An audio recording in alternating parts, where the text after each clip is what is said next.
Halo, selamat siang untuk semuanya. Di pertemuan kali ini, di pertemuan 12, kita akan berlangsung secara asinkronus aja, karena memang ada kuis juga yang harus kalian kerjakan, dan itu waktu pengerjaannya di waktu perkuliahan. Jadi, untuk perkuliahan kali ini kita akan berlangsung secara asinkronus ya. Buat teman-teman yang kiranya ada yang ingin ditanyakan tentang pembahasan ini, boleh tanyakan di grup aja. Untuk, materi lengkapnya dan ada beberapa materi video sudah saya cantumkan di LMS, jadi nanti, sebelum kalian mengisi kuis, pastikan kalian sudah menonton video ini secara full dan sudah menonton, video dari link yang sudah di-share di LMS. Ada 2 video di sana yang harus kalian tonton juga.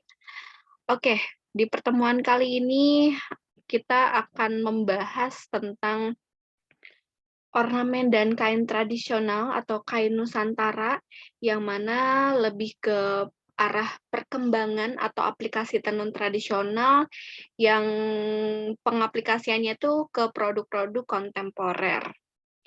Perkembangan kain tradisional mungkin kalian juga udah menyadari ya gitu bahwa kain tradisional ini tuh mulai banyak banget nih digunakan oleh industri-industri fashion gitu ya, industri besar ataupun industri kecil gitu yang mana, tentunya juga berarti itu apa ya, dapat disimpulkan banyaknya atau mulai adanya kesadaran untuk melestarikan budaya bangsa gitu, atau mulai adanya dorongan-dorongan nih gitu untuk mengembangkan kembali material kain tradisional ini gitu.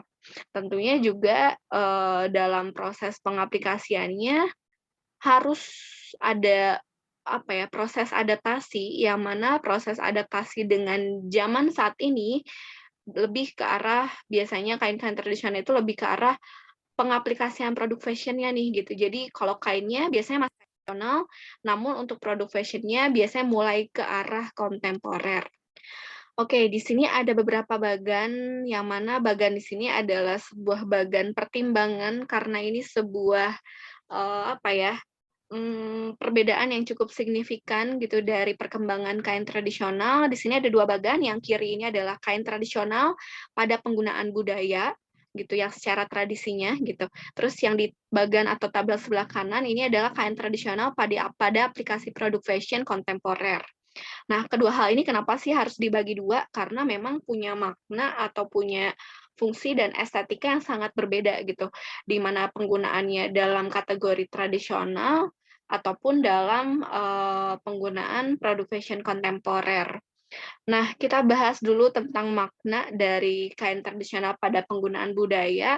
Biasanya memiliki nilai makna yang tinggi dan dilakukan secara turun-temurun, dipercaya sebagai warisan nenek moyang gitu. Biasanya proses penggunaan itu untuk kayak acara-acara adat gitu, acara-acara keagamaan yang lebih ke arah, kepercayaan suatu adat tertentu gitu, atau kepercayaan warisan nenek moyang gitu.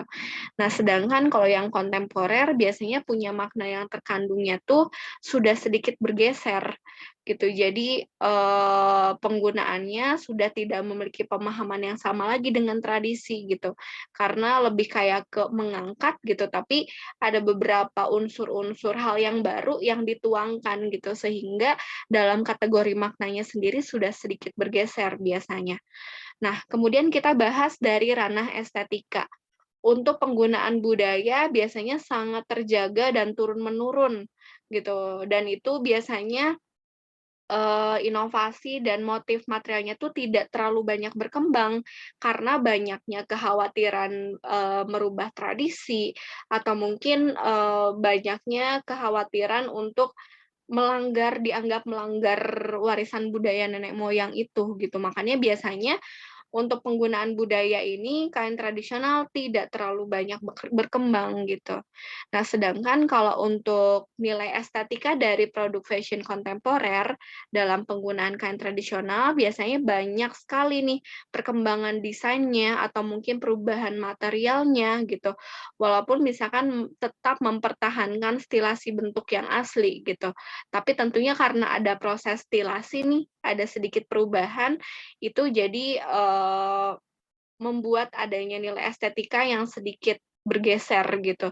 Tentunya kalau yang ke arah modern atau kontemporer ini biasanya lebih ke arah, apa ya, target pasar gitu. Jadi menyesuaikan dengan kebutuhan pasar estetikanya pun. Gitu. Jadi bukan perihal, warisan nenek moyang yang khawatir untuk diubah, merubah tradisi gitu. Kalau yang kontemporer biasanya sedikit menyingkirkan hal tersebut gitu. Jadi, apa ya, membuat nilai estetika ini lebih banyak berkembang. Nah, dari segi fungsi untuk pakaian sehari-hari biasanya digunakan untuk acara adat yang tadi saya bilang ya, gitu, kalau untuk penggunaan budaya.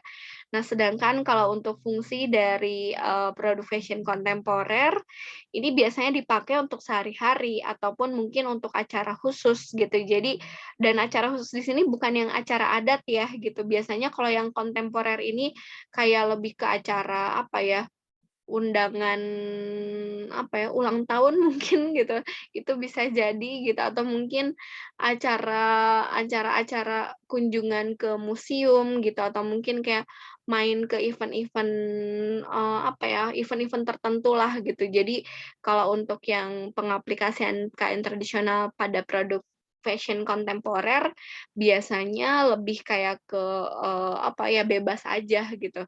Sedangkan kalau yang penggunaan budaya biasanya, untuk penggunaan sehari-hari pun itu terbatas gitu. Jadi kayak hanya cuman bisa ini sama itu aja nih gitu.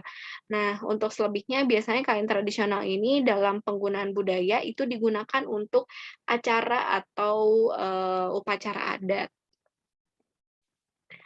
Nah, kain Nusantara pada produk kriya modern dan fashion ini ada beberapa desainer ya di sini yang akan dibahas. Contohnya di sini adalah Bian Wanatmaja dengan koleksinya Humba Hamu, yaitu, eee pengaplikasian kain tenun Sumba yang berawal dari rasa cintanya terhadap Pulau Sumba nih, yang akhirnya, bekerja samalah desainer tersebut dengan, salah satu bank gitu, di Bank Indonesia, yang mana tujuannya untuk melestarikan budaya atau melestarikan warisan wastra yang ada di Sumba tersebut, gitu. Nah, hal ini diwujudkan dalam satu hari yang menjadi jembatan antara pengrajin di Sumba dengan kaum metropolitan ibu kota gitu, yaitu puluhan pengrajin tenun didatangkan dari Sumba untuk dapat menampilkan dan menjual hasil tangannya kepada halayak yang lebih luas di area pasar Sumba, gitu. Jadi kayak dibuatin, apa ya, satu event gitu, dan tentunya juga itu, menggunakan beberapa hasil dari pengrajin penenun di Sumba, terus akhirnya dibuatkan satu event, fashion show sekaligus pasar jual tenun Sumba gitu yang dibuat acaranya tersebut oleh desainer Bian dan bekerja sama dengan Bank Indonesia. Nah, jadi tenun Sumba ini sebetulnya banyak banget ya motifnya gitu, malah kalau mungkin, apa ya, kemarin kita bahas tentang Batak atau di Medan ini banyak banget nih kain kain tenun dan jenisnya tuh namanya sama, tapi rupanya tidak sama gitu ya, gitu. Nah, di Sumba juga sebetulnya sama gitu, jadi tenun Sumba ini tuh banyak banget motifnya, biasanya disesuaikan dengan daerah-daerah, pembuatnya gitu. Nah, untuk proses kegiatannya ini yang diselenggarakan oleh, Bank Indonesia dengan kolaborasi desainer Bian ini, menggunakan material-material kain tradisional dengan teknik patchwork gitu dan menjadi ciri khas Bian ya, gitu. Tak lupa juga berbagai detail bordir, beading, terus kayak, fringe gitu dan ada beberapa detail lainnya gitu yang digunakan gitu. Dan ini, menjadi satu koleksi, fashion atau busana yang dipamerkan pada kegiatan tersebut.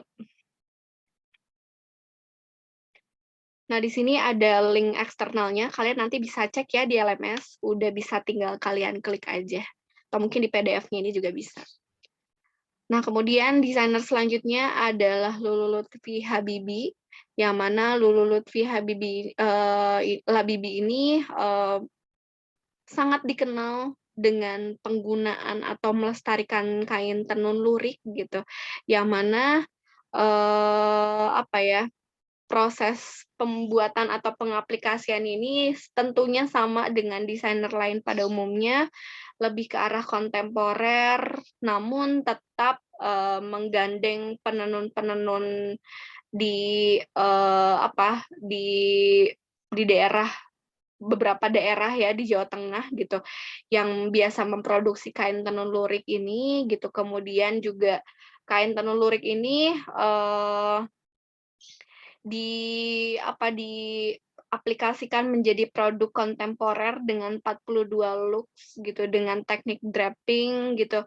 Terus juga tentunya dengan ciri khas dari Lulu Lutfi Labibi ini, seperti kayak, rok lilitnya gitu. Kemudian beberapa detail tambahan material lain yang, mendukung mewah atau memberi kesan kontemporer koleksi tersebut. Nah, koleksi tersebut yang diambil adalah kain-kain tenun lurik dengan nuansa warna hitam, biru gelap, putih, warna tanah, dan, beberapa warna lainnya gitu yang, yang terkesannya ya kurang lebih kelihatannya punya khasnya tuh monokrom gitu. Itu adalah, eee, rancangan dari koleksi tersebut. Nah, selanjutnya di sini ada desainer Anna Avanti, yang mana Anna Avanti ini membuat koleksi kebaya dan dengan kombinasi batik Nusantara gitu, yang mana mungkin Anna Avanti ini udah cukup terkenal banget ya gitu, karena ya sering muncul di beberapa fashion show IFW, JFW gitu, dan mungkin di televisi pun udah cukup, sering kita lihat gitu ya. Jadi Anna Avanti ini memang punya khasnya tuh membuat kebaya modern gitu, dan itu, ada salah satu koleksi Anna Avanti yaitu dengan mengkombinasikan kebaya dengan batik Nusantara dalam acara IFW di Jakarta pada tahun 2018 gitu, yang mana koleksinya itu mengusung tema Sekarayu Sriwedari gitu, yang sekaligus merayakan 29 tahunnya karir Anna Avanti di industri fashion. Jadi ini karya yang memang, dianggap, mmm karya yang spesial gitu saat itu gitu, yaitu dengan koleksi Sekerayu Sriwedari ini didominasi dengan rancangan kebaya modern Avanti dengan potongan dada yang, lebih rendah dan beberapa detail yang lainnya gitu, dan tentunya juga dengan nuansa etnik gitu dan tambahan beragam motif-motif Nusantara gitu yang yang dikombinasikan dengan material kebaya lainnya gitu, yang dipadu-padankan dan di-show-kan di IFW. Nah, ini contoh koleksinya.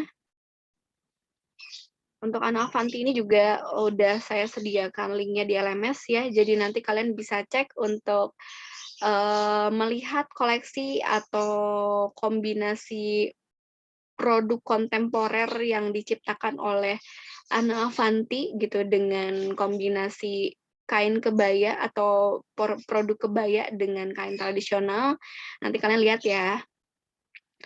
Oke, nah materi sekarang kita nggak cukup banyak, jadi diharapkan kalian punya banyak waktu untuk mempersiapkan juga, eee, sebentar. Untuk mempersiapkan juga menonton video-video yang tadi, ada 2 video yang bisa kalian tonton, linknya silakan kalian klik, kalian tonton sampai selesai, gitupun juga video satunya lagi kalian tonton sampai selesai. Setelah dari itu, silakan kalian mengisi kuis dan itu hanya bisa kalian isi di jam perkuliahan ini. Jadi, untuk teman-teman nih yang nggak bisa ngisi kuisnya, berarti tandanya kalian tidak mengikuti perkuliahan, gitu. Atau, sekaligus juga tidak memiliki nilai kuis pada pertemuan kali ini.